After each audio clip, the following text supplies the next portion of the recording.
Hey everybody, Dr. Kaitlin here with Fit PT. I'm going to take you through one of my very favorite exercises. You may or may not disagree, but side planks. Side planks. We are going to go through technique for kind of how to layer this or build this up in intensity. We're going to talk about the technique to set yourself up for success. Form is huge with these. I see a lot of my clients that are struggling with side planks. They don't like side planks. They hurt their shoulders. They're hard because they're not quite setting themselves up for success. So I'm going to take you through those strategies here today. So I'm going to start with my left arm. One thing first and foremost, everything I talk about today applies to a plank that would be up on the hand. I'm going to do everything today personally on the forearm or elbow.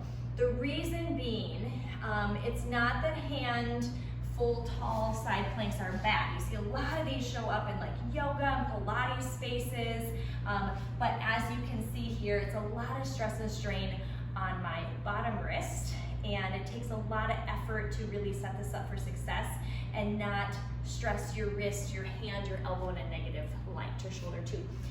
So everything I do today is going to be directed more towards forearm and elbow. It is my preference for side planks.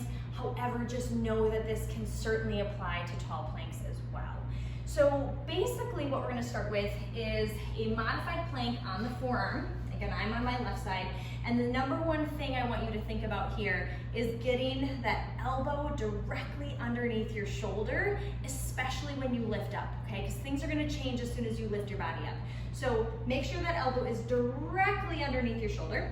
So shoulders are stacked. I'm going to kind of open my chest towards you, and then I'm going to stack my bottom leg. So my knees are together, and I'm in one straight line from my shoulder, my hip, my knees, and my toes. What a lot of people will do is have their hips too far back, so they're kind of in a V position, and that's cheating. That's not quite doing it right. So I want you to get your hips forward, one straight line, stack the shoulders, stack the hips, elbows still underneath me. We're double checking that.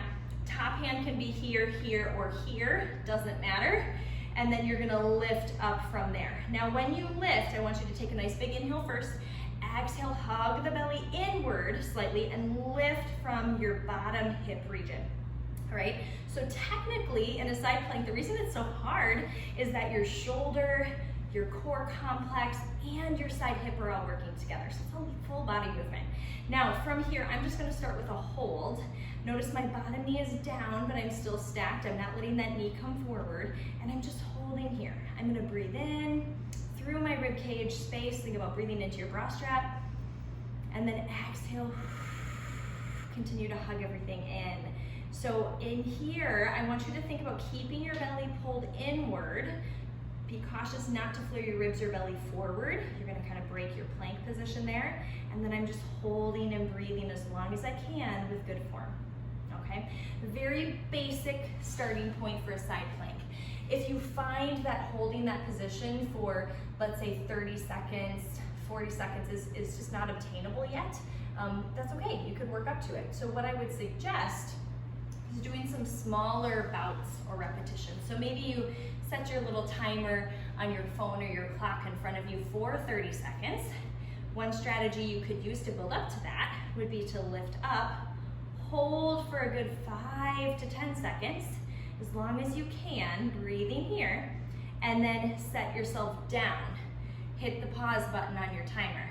Give yourself a little breather, start, lift, and hold. So you're still building yourself up to a 30, you're just taking a few little breaks in between, and then hit pause. So that's one strategy for, you know, if you're new to this and you're like, gosh, I can't even hold the modified version for 30 seconds. It's okay, it's very hard. And so I just encourage you to start with just set yourself up for success, even lifting for 2 seconds and holding at the top and then coming down and resting, and doing a few rounds of that could be really helpful and beneficial for your strength. All right, so that's kind of the first place I would start with doing side planks on the ground. If, again, that's not suiting you, one suggestion is you could always elevate the surface. So you could put your elbow up on top of the couch or a countertop or a step instead of the floor. And anytime you elevate the forearm surface, that's gonna make your plank just a little bit easier. So just keep that in mind as well. Okay, moving on to layer number 2 for side planks. Instead of having my bottom knee bent, I'm gonna kick it back and extend it. So now I have scissor feet, okay? So I take my top leg, put it in front like I'm walking on a tightrope. My back leg is back, but I'm still in one straight line, okay? Again, the tendency is to have the hips too far back and the feet forward. You wanna be in one line. All right, elbow, double checking underneath my shoulder here, pulling my core space in. As I exhale, I'm lifting from my bottom side. Good, and then holding in this position as well. Okay, you're gonna start to see me shake. This is the real deal, folks. These are not easy, but we can challenge our bodies and challenge ourselves. And one of my favorite things about planks is that they are different for each and every one of us. We struggle and have challenges with different things, and this is a place where we can really focus in on what does my body need? What is it asking for, and what is challenging? Like that version right there for me, whew, I'm breaking a little sweat just doing that. So really good stuff. All right, so second layer, making side planks a little harder. Take your front leg, top leg, scissor it in front, and that'll give you a little bit of kind of a staggered stance. And that staggered stance widens your base of support, so it makes it just a titch easier. All right, I'm gonna switch sides for version number 3. This is our final layer of challenge today with talking about side planks forms, or side plank form and variations. But instead of taking my scissor feet, again, this was number 2, I'm gonna stack them. Okay, so here's that traditional side plank, checking in with my shoulder, exhale as I lift, and then this would be my holding position here, okay? So in this position, I'm still stacked. I have not rotated my chest forward or backward. I'm still stacked on top of one another. I haven't let my hips dip down. I'm still lifted and breathing. And then one last final thing that I would say about this that you can do with all 3 of these versions is think about pulling your elbow towards your toes, okay? While you are planking, you're gonna feel a lot light up in your core and a lot light up in your shoulder region, okay? That is version and final layer number 3.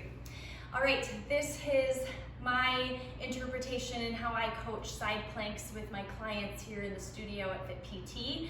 I hope you found this helpful. Again, use the variations, use the timer strategy, use an elevated surface with your forearm if you need to build it up a little bit, and then use caution when doing side planks on your hand and wrist.